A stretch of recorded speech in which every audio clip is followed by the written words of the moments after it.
Welcome, everybody. This is our first community meeting back after the summer break. So it's lovely to see you all and lovely to be back here.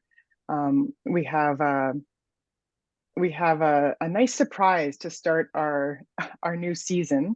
And then we have a special video that it's not available anywhere. So it's from the private collection of John Banmen, and it's a video, it's an interview of Virginia Satir from a local Vancouver news show back in 1986. Jack Webster. Does anyone know Jack Webster, the Webster Show?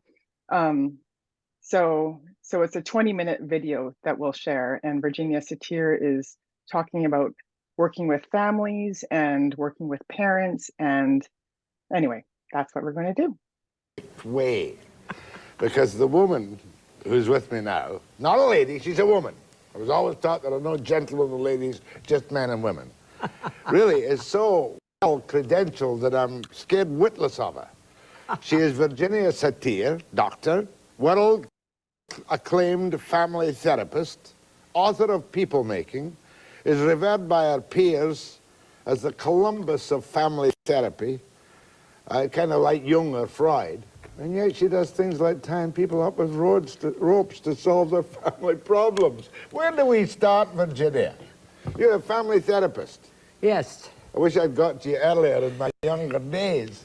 But what kind of family therapy do you do? I mean, are we going to talk about delinquents, druggies, alcohols, brutal parents, sex abuse, and all that litany of disgusting problems with which the human being is just afflicted? Well, I'd like to talk about a variety of things, and one of them is the biggest thing that I discovered, and when I discovered it, it was wonderful. And that was that we could do away with the concept of blame and put in its stead consequences. I think those are two different things. And I've been in the field a long time, as we talked about before. And one of the things I saw a long time ago was how could people be in these naughty situations and still live in families? And then I began, first of all, to look at individuals. And then something would happen with the individual, and we'd go back to the family, and pretty soon some other kind of calamity would develop. This is back now 30 years that I'm talking. And then I discovered that a family is like a set of moving parts. And it's always acting, reacting, and interacting. And so when I say we look at things in terms of consequences rather than instead of blame, we look at how things move together. And one of the biggest things that I came to look at was how what I call the architects of the family, the husband and wife, the father and mother, how they interacted, and then how that interaction got funneled down for the kids. And that became a very exciting, also, as you can imagine, a painful discovery. But your therapy is to change that interacting by some accepted and successful means. Mm-hmm. And few people seem to have the answer to that. Most parents throw up their hands in horror and say, I can't cope with you anymore, go away, right? Yes. Well, I had the advantage of going through the time of the hippie period, the flower children, so to speak. And I had an opportunity to see a lot of these young people whose parents were, well, we should say, using the vernacular of that time, uptight, you know what I mean? And so these kids would come in, their long hair and their earrings and all the rest of that. And the parents, particularly the fathers, would be horrified, just horrifying. Well, when I began to work with this, one of the things that I found out was that a very simple thing, that when father could tell son about how father was and how he looked at life, and how the kid could tell father how he looked at life, and we started out with just that kind of sharing and put the business about obedience on the side, fantastic things began to develop. You mean communication? Right. Simple, straightforward talking. Right. On an equal level. Right. That's what's difficult for the older generation of any generation to accept, is it not? Yes, it is. But let's talk about the ordinary family. What are the secrets of bringing up, if you're a young couple with 3 kids, 2 boys and a girl, and they're 10, 11, and 12, Is there any real positive course of action you can take to prevent the disasters developing among the family? Well, let me tell you 2, 3 things. First of all, you know everything happens in a context. And I would like to start out by saying, if parents think they own their children, they're going to be in trouble.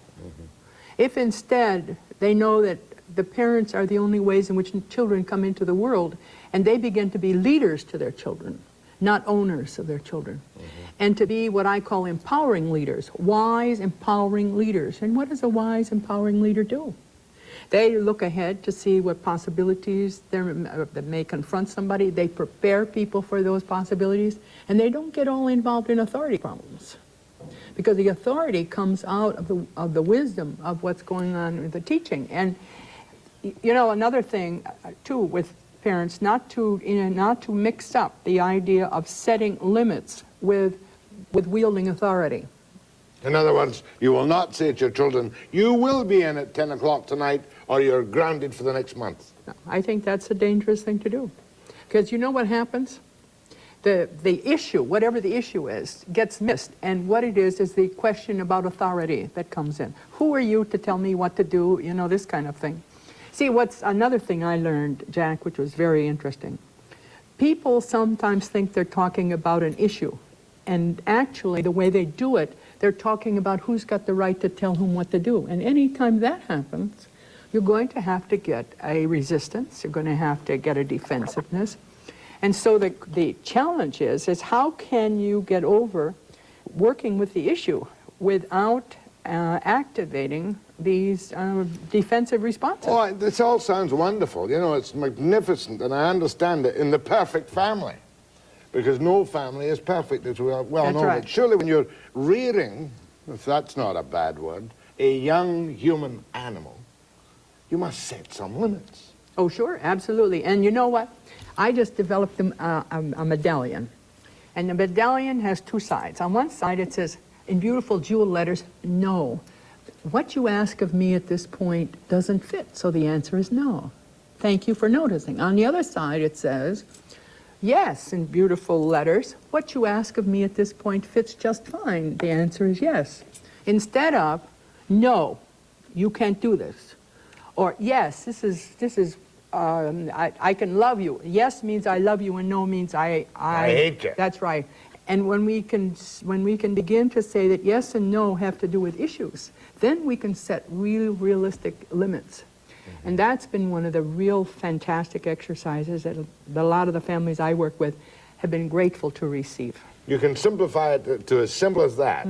No and yes. Well, I don't know. But what about the real problem families? Which ones are you talking about? Well, the ones with a couple of, the father's an alcoholic, they're on welfare. The mother's got a part-time job. There's one kid who's on the junk, and one kid who's smoking pot, and one girl who's started out as a hooker in downtown Vancouver. There are some families you got to write off. Well, let me tell you. See, I developed my career on the people nobody else wanted, the high-risk people. Let me tell you something about it. What popped in my mind when you were talking is you look at a tornado has passed through town, and everything is in shambles. I mean, the water doesn't work and all the rest of it. Okay. So now, you look at that, and where do you start? See, the family you described is a tornado has passed through for a long time. And there are scores of these families everywhere. That's right. Now, so because there are so many, we have to take a look at what is the meaning of that. And for me, what I found out was that almost all these families where there was this tornado-like horror, really, that everybody in the family, no one in the family really felt good about themselves. I have taken people that have been on public welfare. I worked with them for 10 weeks, got them to start liking themselves. They began to get more awarenesses. They got in touch with their resources, and pretty soon they weren't on welfare anymore. So I know it can happen, but it doesn't happen overnight, and there are no panaceas. Because what does it take for somebody to go from a self-hatred position to a loving of self position? Something good happening. Yeah. Well, that's one piece. What else does it take? It takes a fact that one can really rely on oneself. One can have confidence in oneself. And illness in the family is another terrible destruction of the family unit, is it not? Oh, yes, it is. And there are many... Just before I go to the phones, is Yes. bringing up a family today with a much higher standard of affluence than, say, the 30s, with the all-pervasive television and the all-pervasive permissiveness of today, is it not 10 times as difficult as it was during the 30s? Well, I think that it is. I think there is. I would add some other reasons for it. And that is that people today want more than what the people of the 30s did. Expect more. And they expect more, and there's more to be had on one level. But we haven't kept to date our ability to get what we need in terms of what there's there to be obtained. I could talk to you forever, but I'm going to go to the phones or I'll be accused of selfishness. Okay. Virginia, by the way, is Dr. Satir, is speaking at the ballroom of the Student Union Building. We've got a thing on it? Yeah. Parenting, Student Union Building, Thursday, 7 to 9:30 p.m. The phone number's there. Your calls to Dr. Virginia Satir on parenting. I'm perfect. I don't have to ask her any more questions after the break.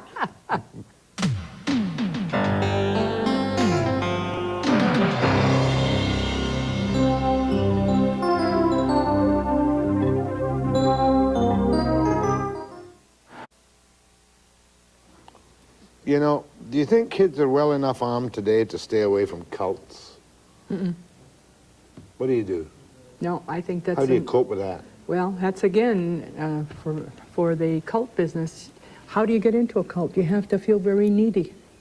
And you have to feel it by the fact that somebody else is going to give you everything you want.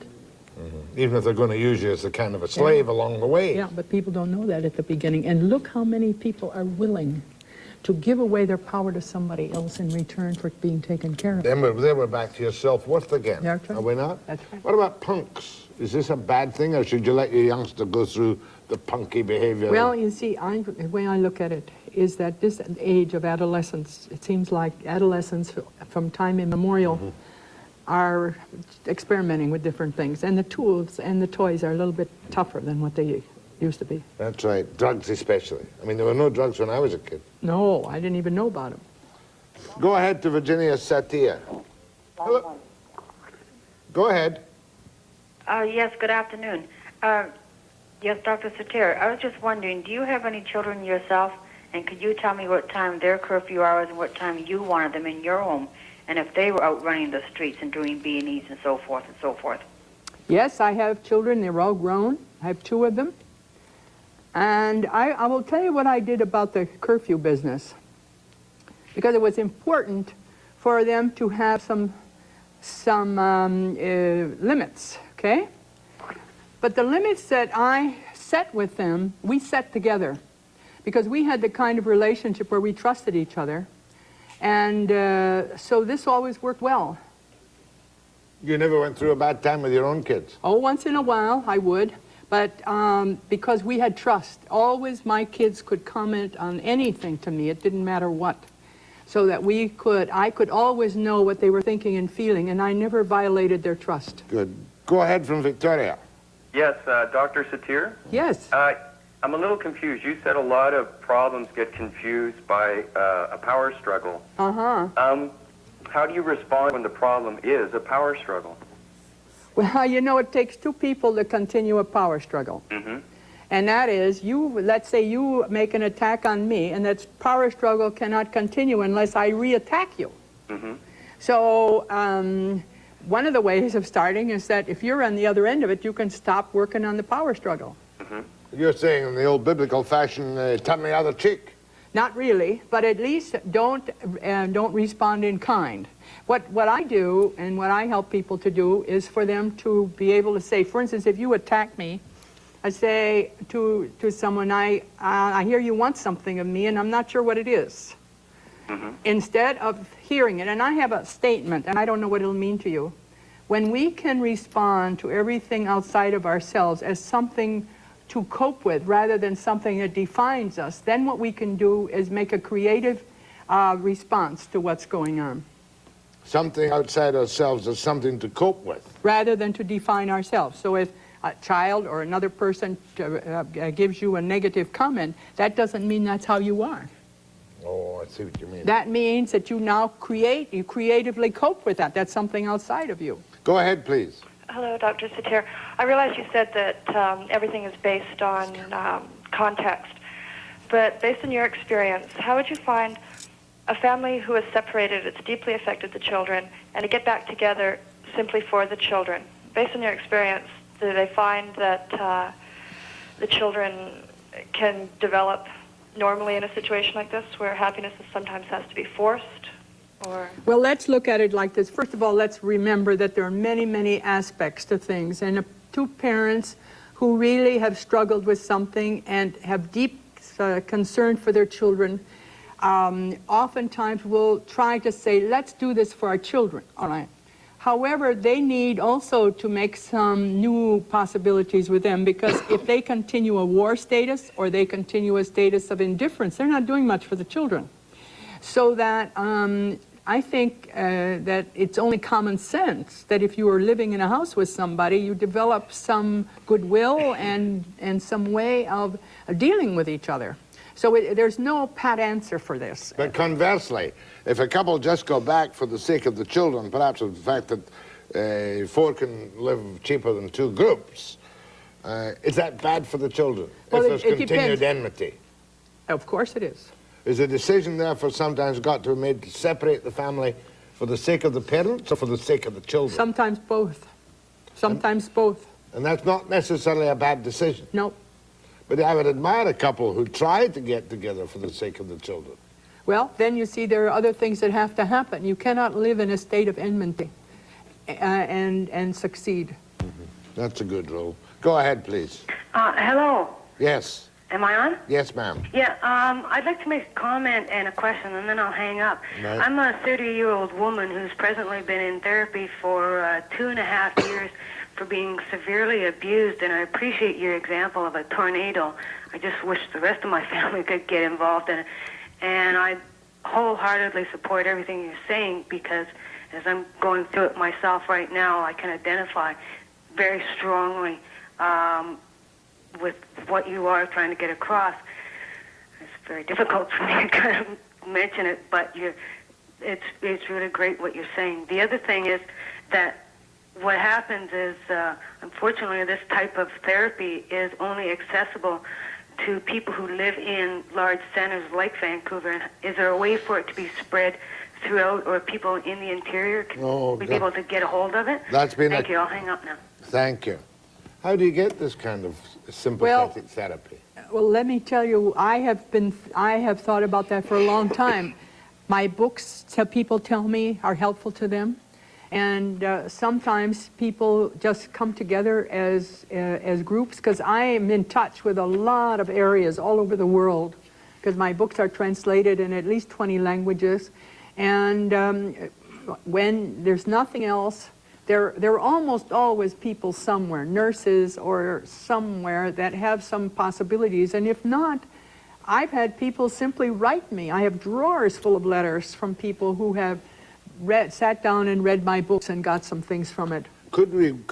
Your book could be obtained in the public library in all possibility. Oh, yes. People Making by Virginia Satir, published by SBB, whoever that is. Science and Behavior. I thought I'd just throw that in. Next call. Go ahead, please. Yes, Dr. Satir. Just wanted you to comment on this, that perhaps the most cruel forms of abuse aren't necessarily physical, but they occur even in families where parents love the kids. And that one of the most important things for kids to grow up with is a sense of self-esteem, and for the parents to find out who their kids are and not to define for them who they really are. I suppose that's your philosophy, isn't it? Oh, it's very, very important. And you know what is one of the links? When you stop feeling that these are, quote, my kids, these are children within my care, and I need to come to know them. And it takes two things. The parent always has to be the leader for letting the children know who they are. And then the children, in turn, oftentimes can use this as a model. Again, none of these things are easy. But can you see this vast difference between an adult who believes that the children are something that they should be? How many families do you think, how many parents out of any given number actually can impress that on their mind, that these are not, you know, that these children are their own individuals and I must not attempt to dominate them? Well, that's a new idea to many parents, I will tell you that. Oh, sure is. To almost everybody listening, I should imagine. Go ahead, please. Yes, Jack, just a comment and a question here. I'm 37 years old, and I've got a 15-year-old son now.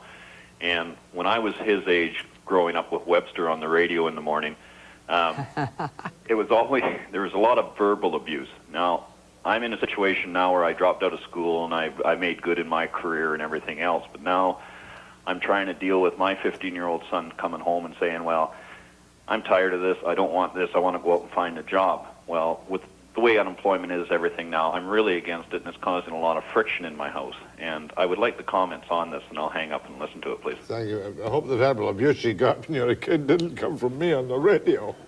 Now, what do? There's a desperate father. He's got to try and convince his son there's no point in going out and get a job when he should be continuing his education.